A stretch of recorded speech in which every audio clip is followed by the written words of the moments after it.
d'une mère centrafricaine et d'un père français. Tiga est née au Bénin, a grandi au Burundi et a parcouru de nombreux pays du continent africain.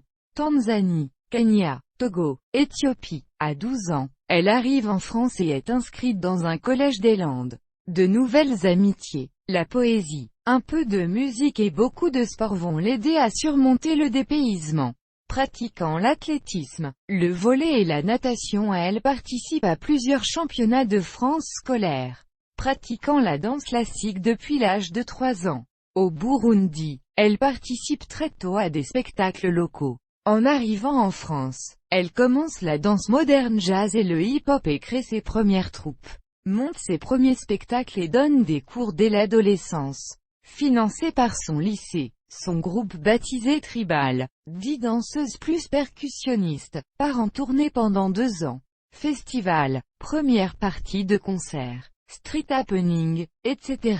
Son bac littéraire, option cinéma et arts plastiques. En poche, Tiga décroche un contrat de régisseuse de spectacle pour des villages de vacances à Cuba. À la fois chorégraphe, metteur en scène, danseuse, comédienne, professeure de salsa et costumière. Elle y monte pas moins d'une vingtaine de spectacles en 6 mois et se produit sur scène avec sa troupe tous les jours. De retour en France, elle s'inscrit en licence d'histoire de l'art et archéologie à Paris 10 et nourrit un nouveau rêve. Intégrer l'école Boulle, un jour, pour devenir restauratrice d'œuvres d'art. Le soir, elle suit des cours de comédie au studio Pygmalion.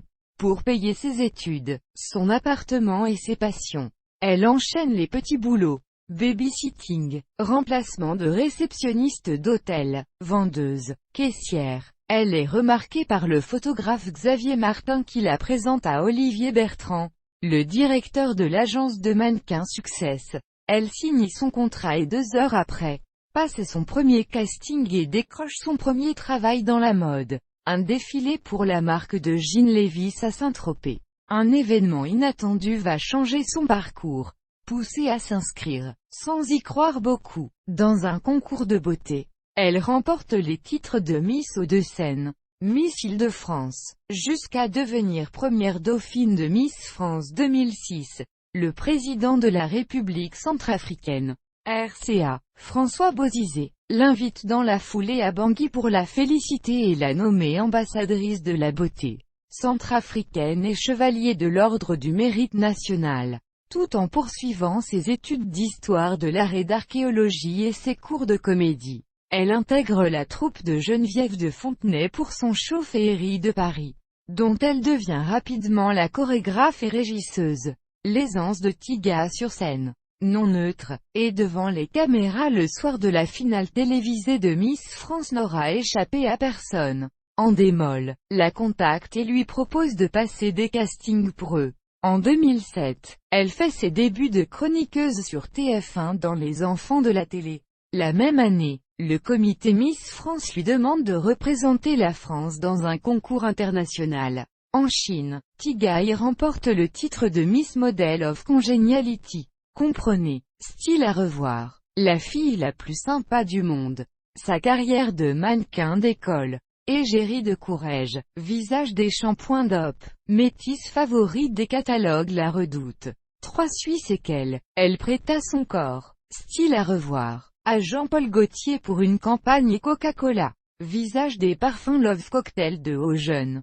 Tiga défile pour Dior, Azzedine Alaïa, Tillman Grave, Paco Rabanne, Iman Aïssi et est représentée par des agences de mannequins à New York, Miami, Capton, Johannesburg, Athènes, Londres, Paris et Milan. En 2008, elle enchaîne avec une émission hebdomadaire sur W9.